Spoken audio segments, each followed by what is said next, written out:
estudo grandioso.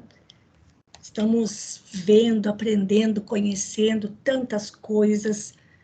Nós agradecemos também pela companhia de vocês e desejamos, aliás, rogamos mais uma vez a equipe espiritual da nossa casinha de oração o amparo necessário para que esse estudo possa transcorrer num ambiente de muita paz, de muita harmonia para todos nós, nos dois campos da vida, que os bondosos amigos espirituais possam passar pela nossa casa, nosso lar, deixando a todos a bênção confortadora do passe e acolhendo os espíritos necessitados de auxílio, perturbados, perturbadores, que possam ser amparados, esclarecidos, socorridos pela equipe tão amorosa, tão dedicada da nossa casinha de oração. Então, para iniciarmos as nossas atividades desta noite, peço para a Celina fazer a prece de abertura para nós. Por favor, Celina. Boa noite a todos. Vamos elevar nosso pensamento a Deus, ao nosso Mestre Jesus, rogando a proteção para os estudos da noite de hoje. Estudo desse livro maravilhoso, com tantos ensinamentos, onde Paulo, ao exemplo de perseguição, enfermidade, zombaria, desilusão, açoites, mas nunca deixou o trabalho em nome do Cristo. Com o pequeno, nós nos vemos perante esse exemplo de amor e de entrega pelo Cristo. Grandes amigos do alto, ajuda-nos a sermos mais fortes, mais firmes na confiança do amor de Deus para com todos nós. Ajuda-nos de forma devagarinho a nossa escala de ascensão, porque esses exemplos calam fundo na nossa alma, da nossa pequenez. Fica conosco, Mestre, grandes amigos do alto, nos ajudando na compreensão da leitura, mas, sobretudo, na reflexão que dá a mensagem que Ele nos traz. Que assim seja, Senhor Jesus. Graças a Deus. Bem, esse é o nosso encontro de número 69 e nós estamos seguindo aqui, estamos na segunda viagem de Paulo.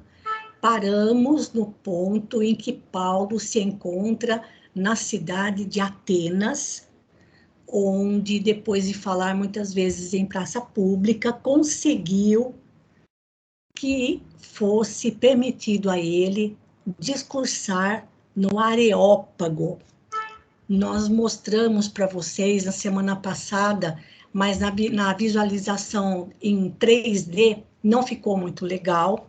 Então, esse é o Areópago, na verdade, é esse bloco de rocha, e aqui em cima dizia que havia um tribunal, né? E então não se sabe ao certo se Paulo teria feito o discurso dentro dessa tribuna ou aos pés dessa rocha.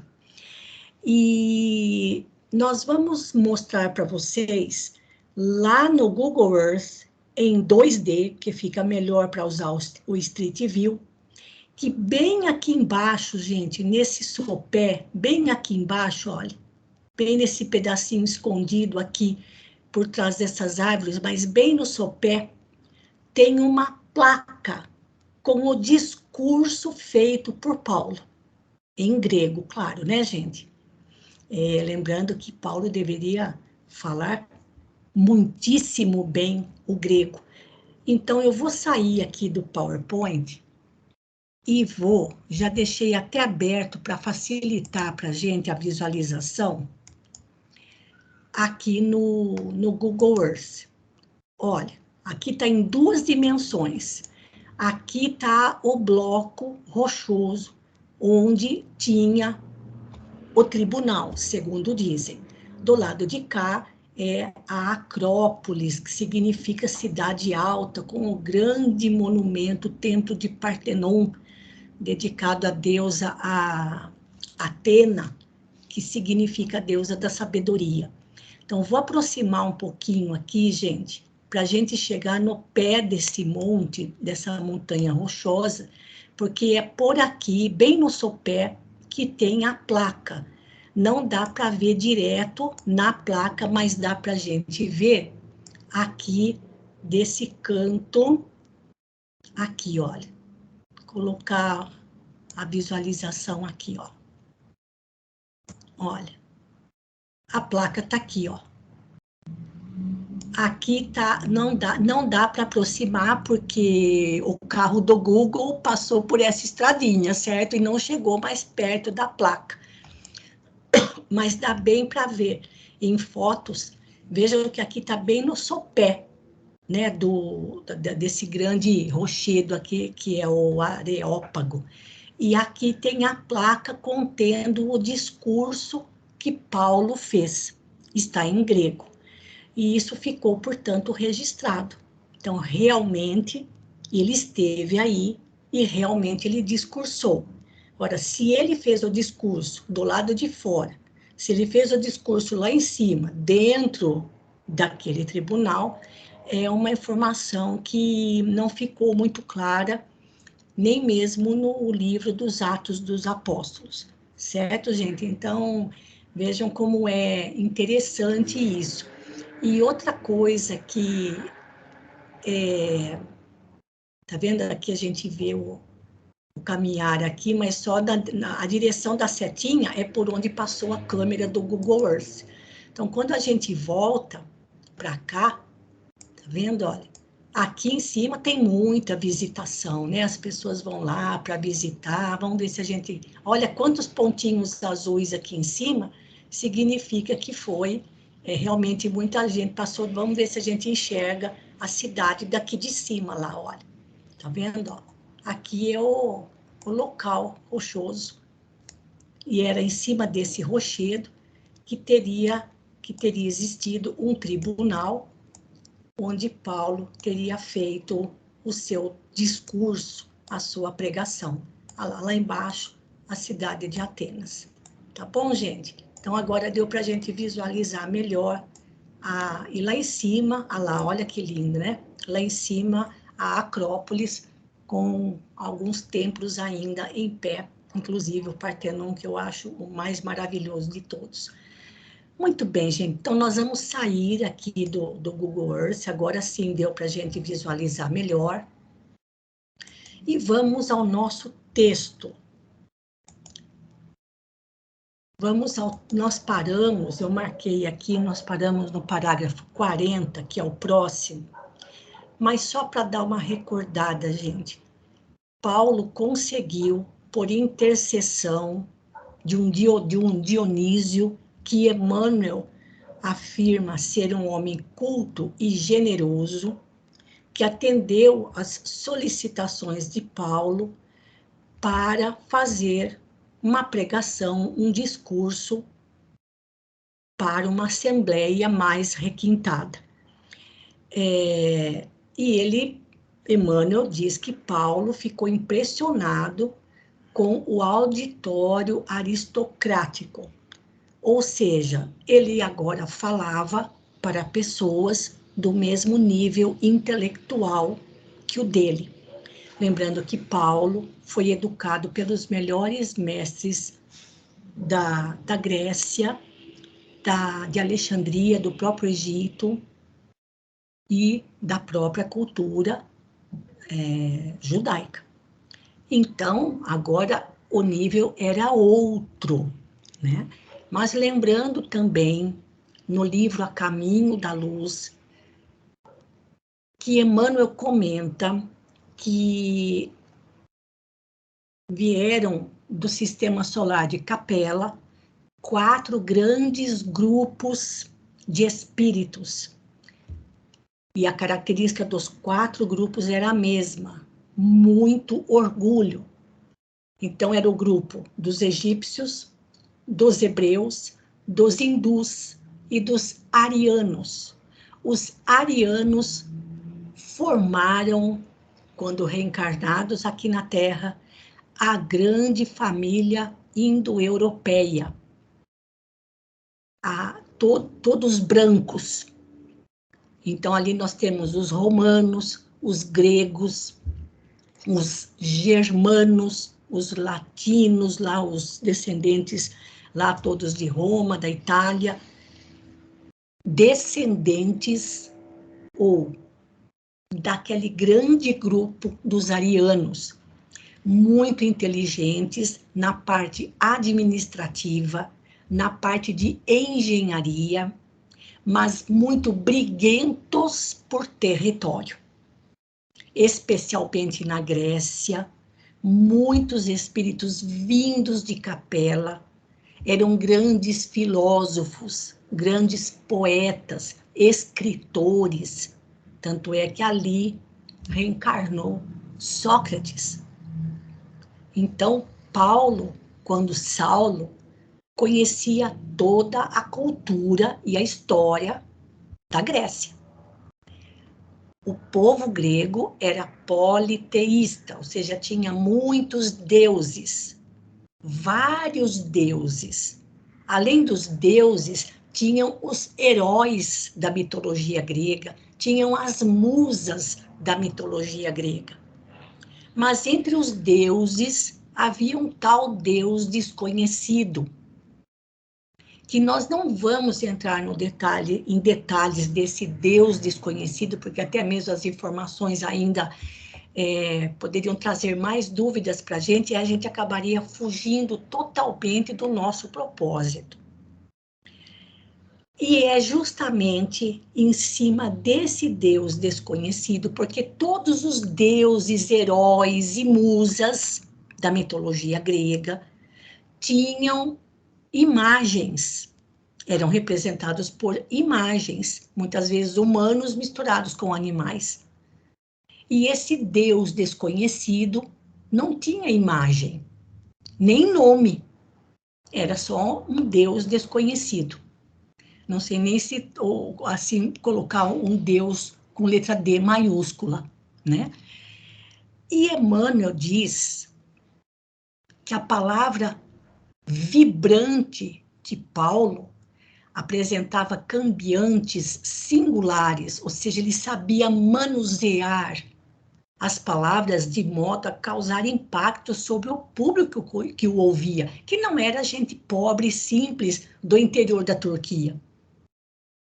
Era a nata das natas da intelectualidade. E Emmanuel diz que as imagens colocadas por Paulo eram muito mais ricas e formosas que as registradas pelo autor dos Atos. Ou seja, o que ficou registrado no livro Atos dos Apóstolos do Novo Testamento, no capítulo 17, onde está descrito o discurso de Paulo, e quem escreveu o livro Atos dos Apóstolos foi o apóstolo Lucas, Emmanuel está dizendo que o discurso de Paulo foi muito mais bonito, muito mais rico do que o que ficou registrado, a ponto de que o próprio Dionísio ficou admirado. E Emmanuel coloca, o apóstolo revelava-se-lhe muito diferente de quando Dionísio viu Paulo na praça pública, mas parecendo um indigente, barbudo, cabeludo, mal vestido, maltratado, com as mãos tremendo. Paulo falava com alta nobreza. As imagens revelavam-se de extraordinário colorido. Então, gente, antes de continuarmos, porque nós estamos quase já, falta só um bocadinho para terminar este capítulo. Então, nós vamos fazer 2 leituras.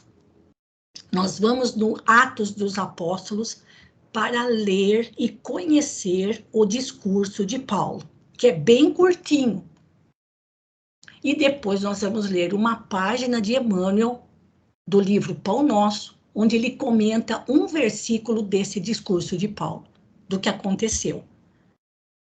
Porque está dizendo aqui, olha,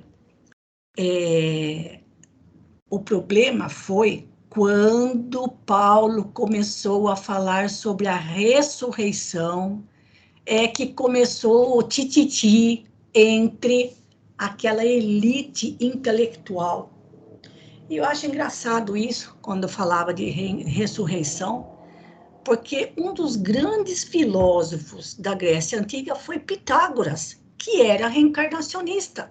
E ele se lembrava de umas 4, 5 reencarnações, inclusive o nome que ele tinha em cada uma. Por que eles ficaram tão admirados de falar que retornava à vida espiritual, o retorno à vida espiritual? Ou seja, a vida depois da morte. Vamos entender aqui ressurreição como vida depois da morte. Por que eles ficaram tão cheios de melindres? Quando Paulo tocou no assunto. Então, eu vou mudar agora de tela e nós vamos fazer a leitura do discurso de Paulo. Vou começar com a Margarete e depois passo para a Celina. Aqui, Margarete, no capítulo 17 de Atos dos Apóstolos, pode começar aqui a partir do versículo 19. Então, boa noite. Vamos lá. Tendo-o conduzido ao Areópago, disseram: podemos saber que nova doutrina é a que pregas? Trazes algumas novidades aos nossos ouvidos. Queremos, pois, saber que vem a ser isso. E todos os atenienses e os forasteiros ali assistentes não se ocupavam noutra coisa senão em dizer ou em ouvir alguma coisa de novo. Estava todo mundo interessado na novidade. Eram loucos por novidades. E ainda mais, só lembrando uma coisa que eu li. Atenas era foi o berço da democracia, certo, gente? Então, ali, realmente, toda, assim, nesse aspecto do povo, da liberdade do povo, isso era muito respeitado. Mas diz que em Atenas, cada dia surgia um novo deus, e que eles eram loucos por novidade. Então, eles queriam saber que novidade aquele homem, com uma aparência tão estranha, iria dizer para eles, né? Então, vai lá, falando num lugar tão importante quanto era o Areópago. E só de pensar que essa tradição, essa curiosidade já vinha de mais de 500 anos, né? Sim. Sócrates foi Sócrates, isso. Atrás, mas outros 500 e tantos, né? 550 anos, vamos arredondar, né? Imagina os outros que vieram antes, né? Paulo, então, ficando em pé no meio do Areópago, disse: varões atenienses, em tudo e por tudo vos vejo um pouco excessivos no culto da vossa religião. Ai, mas já começou cutucando a onça, né? Gente, vocês têm deuses demais, não é? Perambulando, pois, e vendo vossos simulacros, achei também um altar em que se achava escrito ao Deus desconhecido. Pois aquele Deus que vós adorais sem o conhecer, esse é de fato o que eu vos anuncio. Porque, como eu disse a semana passada, esse Deus, pelo livro de Lucas, né, da vida de Lucas, esse era o Deus para ser sentido. Sim. Por isso ele não era humanizado como os demais, né? Deus que fez o mundo e tudo o que nele há, sendo ele o Senhor do céu e da terra, não habita em templos feitos pelos homens, nem é servido por mãos de homens. Pode tossir, voltar. Como se necessitasse de alguma criatura, quando ele mesmo é o que dá a todos a vida, a respiração e todas as coisas. Só um comentário nesses 2 versículos, Margarete. Quando Paulo diz que Deus, né, Criador de tudo e Senhor do céu, não habita em templos feitos pelos homens e nem é servido por mãos de homens como se necessitasse de alguma criatura. Ele está dizendo, vocês idolatram deuses de pedra. Vocês idolatram nos templos. E o Deus que eu venho para mostrar para vocês não precisa de nada disso, nada de idolatria. Então, Paulo, gente, está apresentando o Deus, suprema inteligência, criador de todo o universo, mas está dando uma cutucada doída naquela gente, né? Então, vamos lá.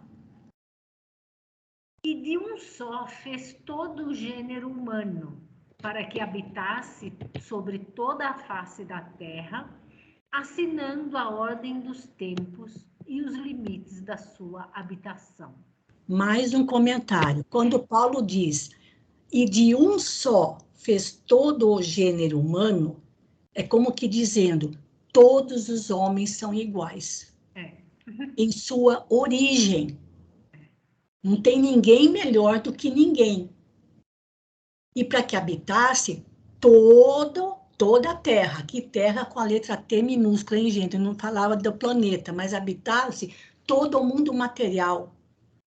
Inclusive, assinando, ou seja, assinalando, determinando a ordem dos tempos, que são as estações, e os limites da sua habitação. Olha, até aqui somos nós, até ali são vocês. Como que dizendo, este Deus fez tudo com ordem e limites. É o que ele está dizendo no versículo 26, com outras palavras. Pode continuar. Imagina aquele povo escutando isso. Pois é, não? Porque lembrando, né, gente, a principal característica dos descendentes do grupo dos arianos, eles eram briguentos por causa de terras, de propriedades. Vai lá. E ainda são. Orgulhão que viviam nesse orgulho desse poderio,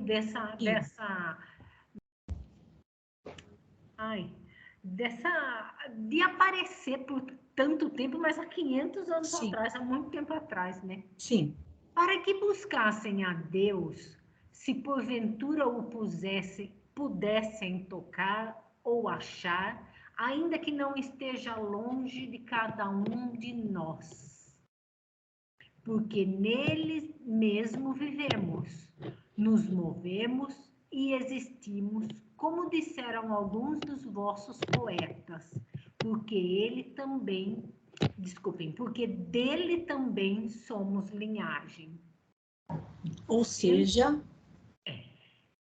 todos somos criados por ele, vivemos nele, nos movemos e existimos nele. Então, ele não precisa de templos e nem de imagens. Paulo está tentando dizer aqui que Deus está em nós, né? Pode continuar.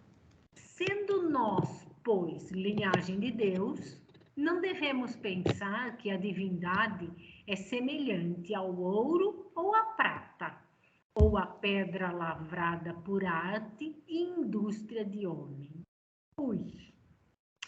E Deus, dissimulando por certo os tempos desta ignorância, anuncia agora aos homens que todos, em todo lugar, façam penitência. Pois ele tem determinado um dia em que há de julgar o mundo, conforme a justiça, por aquele varão que destinou para juiz do que dá certeza a todos, ressuscitando-o dentre os mortos. Vamos entender o que ele está dizendo aqui, gente. Que Deus tinha plena noção, claro, da ignorância dos habitantes desse planeta. Por isso, pede aos homens que façam penitência, não o ritual da penitência, mas que se movam, que existam, que vivam, que pratiquem, vivam bem uns com os outros. Pois ele tinha mandado alguém, ele mandou um varão, ou seja, um homem, e que para dar certeza de que essa justiça será feita, este Deus ressuscitou este homem dentre os mortos. Ele está falando de Jesus. Certo, gente? Que Jesus morreu, mas foi provado de que ele continuou vivendo mesmo após a morte. Aí... que o bicho pegou. Vai lá. E quando ouviram a ressurreição dos mortos, uns, na verdade, faziam zombaria, e outros disseram: outra vez te ouviremos sobre este assunto. Assim saiu Paulo do meio deles. Todavia, alguns varões, agregando-se a ele, abraçaram a fé, entre os quais Dionísio Areopagita, uma mulher por nome Damares e outros mais. Isso, acabou aí, gente. O discurso dele terminou no versículo 31. Mas a gente vai ver lá no Paulo e Estevão que nem Dionísio e nem Damares se tornaram cristãos e nem fundaram nenhum grupo cristão em Atenas. Não foi isso que aconteceu, conforme está colocado aqui e Emmanuel fala depois lá no livro. Então, o discurso dele é curtinho, é bem curtinho, foi bem curtinho. E ele nem falou no nome de Jesus, ele só falou daquele Deus desconhecido. Mas, segundo Emmanuel, o discurso dele foi muito superior ao que está registrado em Atos dos Apóstolos. Algum comentário, gente? Claro que o estilo da escrita, o estilo literário do texto, vamos dizer assim, é bem diferente do modo como a gente fala e conversa hoje, mas o que Paulo deixou bem claro é que existe um único Deus, criador de todas as coisas, que criou todos os homens iguais, que determinou limites para a vida aqui na Terra, que ele não criou, ou melhor, que ele criou tudo com equilíbrio, com ordem, e que a gente deveria, e que todos os seres deveriam deixar a ignorância e procurassem viver fraternalmente uns com os outros. Pois que haveria um dia, chegaria um momento em que todos prestaríamos contas a essa justiça divina, que foi o que Jesus veio ensinar, mas ele nem citou o nome de Jesus. E a coisa piorou quando ele diz que aquele homem, depois de morto, continuou vivendo. Aí, para os que estavam ouvindo, foi mais do que a cabecinha deles conseguia aceitar. Lembrando, gente, que Paulo estava falando para uma intelectualidade grega. A gente não tem noção do que é isso.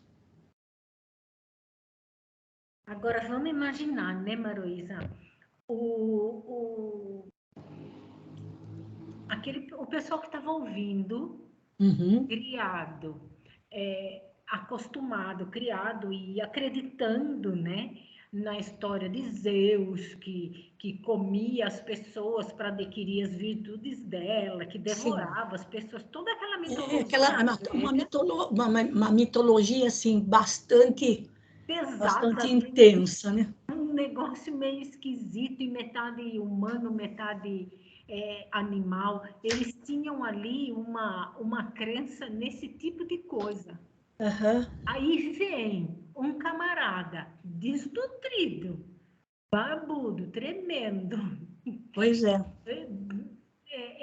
Maltratado, falar que eles já começou lá, vocês adoram deuses demais, você em excesso, e falar esse tipo de coisa. Se para os judeus, que foi o povo preparado para o Deus único, olha, Jesus vai chegar, Jesus não, né? Nós vamos, eles tinham a notícia de vários profetas anteriores, que viria uma pessoa para modificar o pensamento, viria o Messias trazer conhecimentos novos, e eles não acreditaram.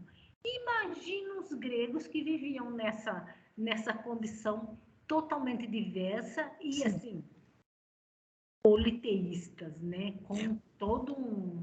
Mas vamos em frente. Vamos em frente. Então, esse é o discurso, gente. Paulo falou pouco, mas falou profundamente. E ele não conseguiu continuar, porque começou aquele tiquiti, aquela risadinha, aquele sarcasmo, né? Como ele diz aqui embaixo, e o povo começaram a fazer zombaria, foram indo embora, como que dizendo, é isso que esse pobre coitado veio falar. Então, então, outra hora a gente escuta esse assunto seu, tá bom? No momento não trouxe novidade nenhuma, não gostamos do que você falou. E Paulo saiu do meio deles. Tá bom, gente? Margarete, agradeço a sua leitura. E vou passar agora para a Celina o texto de Emmanuel, no livro Pão Nosso. Vamos ver o que Emmanuel vai falar sobre a atitude dos atenienses. Por favor, Celina. Novos atenienses. Mas quando ouviram falar da ressurreição dos mortos, uns escarneciam e outros diziam: acerca disto te ouviremos outra vez. Como a gente viu, né, nos Atos lá. O contato de Paulo com os atenienses no Areópago apresenta lição interessante aos discípulos novos. Enquanto o apóstolo comentava suas impressões da cidade célebre, aguçando talvez a vaidade dos circunstantes, pelas referências aos santuários e pelo jogo sutil dos raciocínios, foi atentamente ouvido. É possível que a Assembleia o aclamasse com fervor, se sua palavra se detivesse no quadro filosófico das primeiras exposições. Atenas reverenciá-lo-ia, então, por sábio, apresentando-o ao mundo na moldura especial de seus nomes inesquecíveis. Paulo, todavia, refere-se à ressurreição dos mortos, deixando entrever a gloriosa continuação da vida, além das ninharias terrestres. Desde esse instante, os ouvintes sentiram-se menos bem e chegaram a escarnecer-lhe a palavra amorosa e sincera, deixando-o quase só. O ensinamento enquadra-se perfeitamente nos dias que correm. Numerosos trabalhadores do Cristo, nos diversos setores da cultura moderna, são atenciosamente ouvidos e respeitados por autoridades nos assuntos em que se especializaram. Contudo, ao declararem sua crença na vida além do corpo, em afirmando a lei de responsabilidade, para lá do sepulcro, recebem de imediato o riso escarninho dos admiradores de minutos antes, que os deixam sozinhos, proporcionando-lhes a impressão de verdadeiro deserto. Emmanuel. Gente, que lição maravilhosa de Emmanuel e atual, né, gente? Vamos dizer assim, né? Porque a realidade da vida espiritual após a morte do corpo físico ainda não é aceita. Não. Né? Sobretudo pelos portadores de grande inteligência no campo da ciência e da filosofia. Era o que estava acontecendo com os habitantes de Atenas. Né? Imagina, eles não aceitavam isso. E até hoje acontece, né? Então, se ele continuasse descrevendo os conhecimentos que ele tinha, naquele jogo sutil de raciocínio, com certeza ele seria ouvido e até referenciado pela sua cultura, né? Mas quando ele entrou falando da vida após a morte, ou a ressurreição dos mortos, gente, ninguém mais quis saber. Sim. Né? Chegando até a escanear as palavras amorosas e sinceras, deixando ele sozinho. Eu acho que é bem atual também essa lição, né, Manu? Sim, enquanto o palestrante, o orador, o professor, o seminário, né, quem está falando para o público, o youtuber, o influenciador digital, seja lá quem for, de que religião for, estiver falando aquilo que o público quer ouvir, tá uma beleza, né, gente? Mas qual é o problema de falar sobre a vida além do corpo? É a questão da responsabilidade. E quem é que quer saber de responsabilidade? Então, olha, toma cuidado. Foi o que Jesus veio ensinar para a gente. Olha, toma cuidado com o que você faz aqui. Porque o meu reino não é deste mundo. A vida continua. Você vai colher o que você plantou. E ele mesmo deu o exemplo, voltando depois da morte.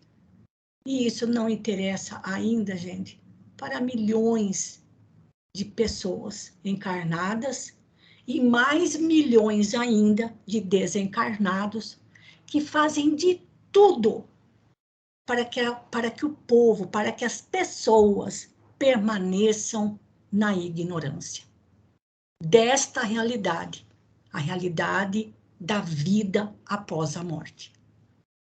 Que a semeadura é livre, a colheita é obrigatória, inclusive na vida espiritual e nas vidas seguintes. Imagina se ele falasse de reencarnação. Ele só falou de vida após a morte. Né, gente? E esse discurso, muita gente tapa os ouvidos. E não quer saber dessa responsabilidade.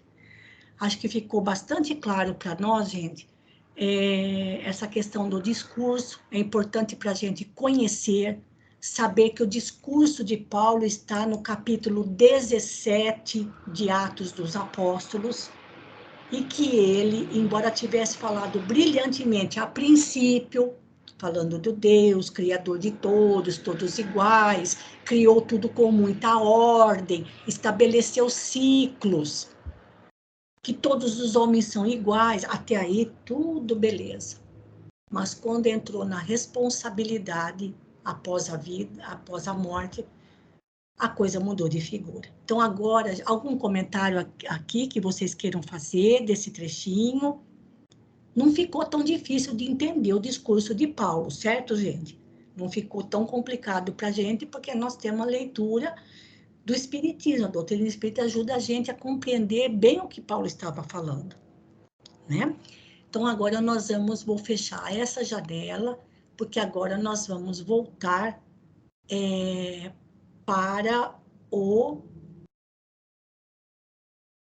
Paulo e Estevão, para Paulo e Estevão. Então, nós paramos aqui no parágrafo número 40 e falta só um pouquinho para terminar, gente. Então, Celina, manda brasa, que dá tempo da gente terminar esse capítulo hoje, assim deixando o próximo, porque o próximo vai falar das epístolas, das cartas de Paulo. Então, vamos lá. Vamos lá. Os mais irônicos deixavam o recinto com gargalhadas sarcásticas, enquanto os mais comedidos, em consideração a Dionísio, aproximaram-se do apóstolo com sorrisos intraduzíveis, declarando que ouviriam de bom grado por outra vez, quando não se desse ao luxo de comentar assuntos de ficção. Paulo ficou naturalmente desolado. No momento, não podia chegar à conclusão de que a falsa cultura encontrará sempre, na sabedoria verdadeira, uma expressão de coisas imaginárias e sem sentido. A atitude do Areópago não lhe permitiu chegar ao fim.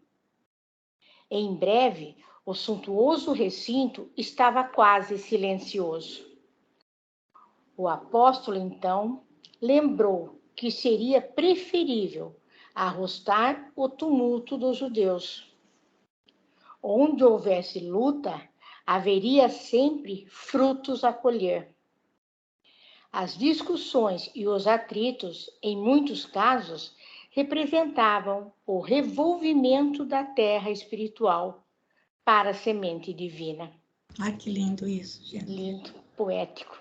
Ali, entretanto, encontrara a frieza da pedra. O mármore das colunas soberbas deu-lhe imediatamente a imagem da situação. A cultura ateniense era bela e bem cuidada. Impressionava pelo exterior magnífico, mas estava fria, com a rigidez da morte intelectual.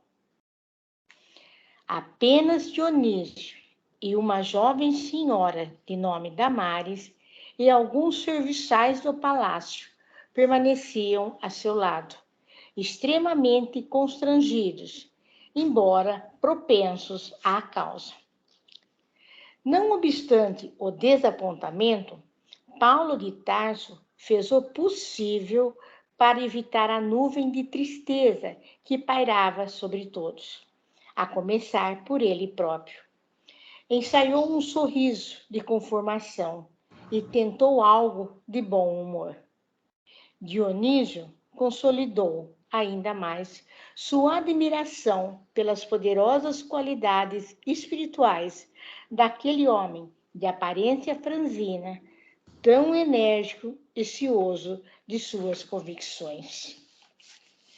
Antes de se retirarem, Paulo falou na possibilidade de fundar uma igreja, ainda que fosse num humilde santuário doméstico, onde se estudasse e comentasse o Evangelho. Mas os presentes não regatearam excusativas e pretextos. Dionísio afirmou que lamentava não lhe ser possível amparar o cometimento, dada a angústia de tempo. Damares alegou os impedimentos domésticos. Os servos do Areópago, um por um, manifestaram dificuldades extremas. Um era muito pobre, outro muito incompreendido. E Paulo recebeu todas as recusas, mantendo singular expressão fisionômica, como o semeador que se vê rodeado somente de pedras e espinheiros.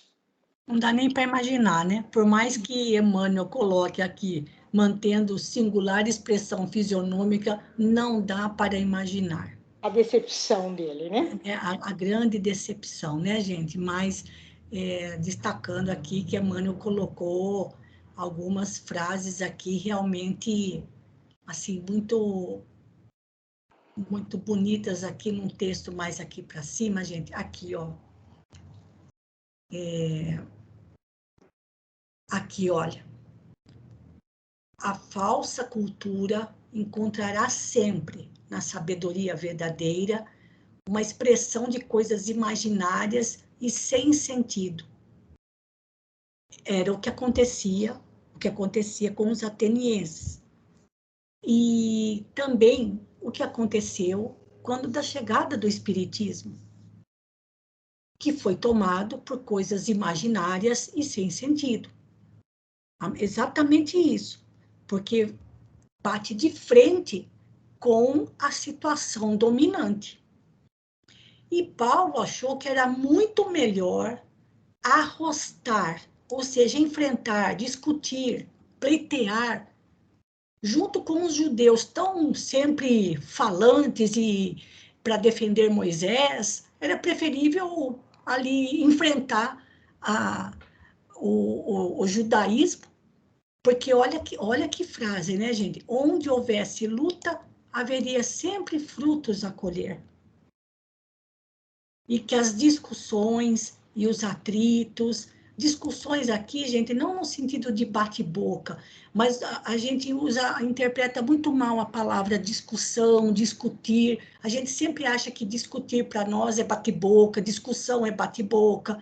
Ah, teve uma discussão, todo mundo falando e brigando. Não. É comentar, conversar a respeito de um assunto. Sempre vai ter sempre vão ter opiniões contrárias, mas todo mundo cresce. Se todo mundo tiver intencionado em aprender, todos crescem.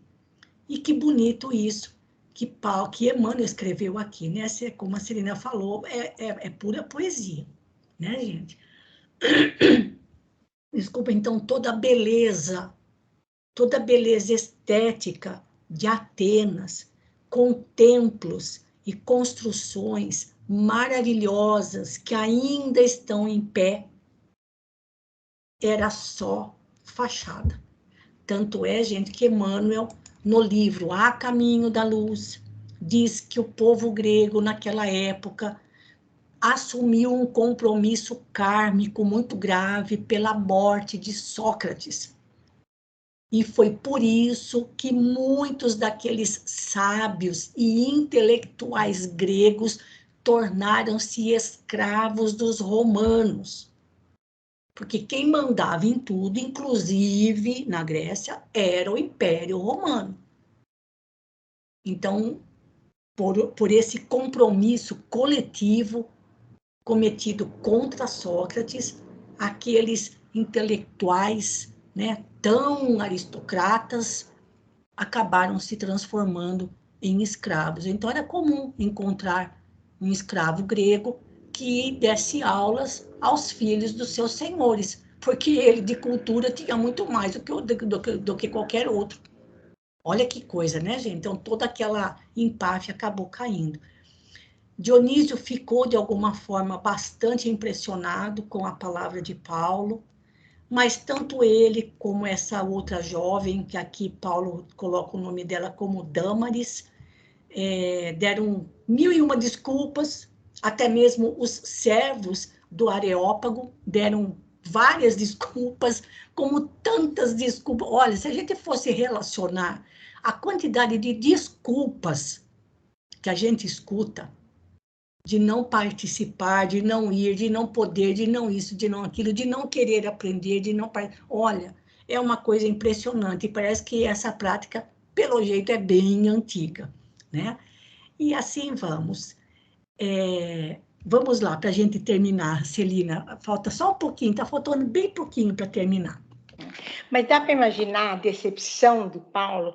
Foi o que grande. ele fazia, né, na cabeça dele, quando jovem, ele tinha interesse de conhecer a Grécia, Sim, né? ele era louco. Berço da cultura, né? Sim. Emmanuel descreve isso, né? Sim, que a ansiedade de chegar até lá. Sim. Nossa, que decepção. Tadinho. Tadinho. O apóstolo dos gentios despediu-se com serenidade, mas, tão logo se viu só, chorou copiosamente. A que atribuir o doloroso insucesso? Não pôde compreender imediatamente que Atenas padecia de seculares intoxicações intelectuais e, supondo-se desamparado pelas energias do plano superior, o ex-rabino deu expansão a terrível desalento. Não se conformava com a frieza geral, mesmo porque a nova doutrina não lhe pertencia, e sim ao Cristo. Quando não chorava, refletindo na própria dor, chorava pelo Mestre, julgando que ele, Paulo, não havia correspondido à expectativa do Salvador. Meu Deus! Pois é. Por muitos dias, não conseguiu desfazer a nuvem de preocupações que lhe ensombrou a alma. Todavia, encomendava-se a Jesus e suplicava-lhe proteção para os grandes deveres da sua vida. Nesse vulcão de incertezas e amarguras, surgiu o socorro do Mestre ao apóstolo bem-amado. Timóteo chegara de Corinto, carregado de boas notícias. Então, Terminando o capítulo 6. isso. Meu Deus. Ele chorava por ele ter decepcionado o Cristo. E nós? E nós? Ai, meu Deus. Nem fale, gente. E assim nós terminamos esse capítulo que se chama Peregrinações e Sacrifícios. Então, Paulo vai sair de Atenas em direção a Corinto.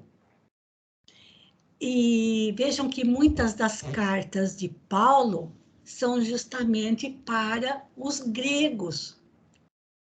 As cartas aos filipenses são os cristãos de Filipos, onde a primeira mulher, a primeira pessoa a se tornar cristã no Ocidente foi Lídia. Carta aos Tessalonicenses, na Grécia. Carta aos Coríntios, que são os habitantes de Corinto. Né, gente? E aí a gente vai conhecer um pouco mais sobre esta cidade. Eu vou abrir aqui, gente, só para ver o que aparece para a gente ter. E vou aumentar, peraí, vou aumentar aqui um pouquinho o zoom. Peraí, vou colocar em 200, que fica bom. Peraí, olha. Aqui uma vista aérea. É que Corinto tem uma ligação aqui, mas vamos, eu prefiro. Aqui, ó. Olha, é esse mapa aqui que me interessa, olha. É nesse cantinho aqui, que fica nessa península que se chama Peloponeso. Né, gente? Não sei se tem algumas... Aqui, ó. Outro mapa que vai dar para a gente enxergar. Paulo estava em Atenas e iria para Corinto. Tá vendo esse estreitinho aqui, ó? Esse estreitinho que liga aqui o mar Mediterrâneo com esse outro lado aqui do mar, que é o mar... agora é o mar Egeu, não. É o mar Jônico, se não me engano. Que é esse canal aqui, ó. Que ele fala aqui nessa foto, olha. É aquele estreitinho, agora tem um canal aqui, ó. Deixa eu ver se dá para abrir mais aqui para a gente ver. Não, não abre. Volta lá. Aqui, ó.